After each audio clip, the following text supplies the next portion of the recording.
Iran যুক্তরাষ্ট্র যুদ্ধ শুরুর পর থেকে এখন পর্যন্ত মধ্যপ্রাচ্যের অন্তত ২০টি মার্কিন সামরিক স্থাপনায় হামলা চালিয়েছে ইরান। এসব হামলায় যে ক্ষয়ক্ষতি হয়েছে তার পরিমাণ যুক্তরাষ্ট্রের প্রকাশিত ক্ষয়ক্ষতির পরিমাণের চেয়ে অনেক বেশি। স্যাটেলাইট ছবি ও ভিডিও বিশ্লেষণ করে এমন তথ্য সামনে এনেছে যুক্তরাজ্যের সংবাদ মাধ্যম বিবিসি। বিবিসির বিশ্লেষণে দেখা যায়, গত ৩ মাসে ইরান মধ্যপ্রাচ্যের ৮টি দেশের অন্তত ২০টি মার্কিন ঘাঁটিতে হামলা চালিয়েছে।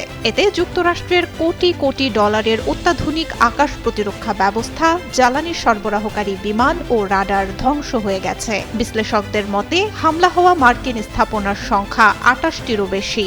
এদিকে মার্কিন স্থাপনায় হামলায় নিজেদের সফলতা তুলে ধরে এক বিবৃতি দিয়েছেন ইরানের সর্বোচ্চ নেতা মোস্তফা খামেনি।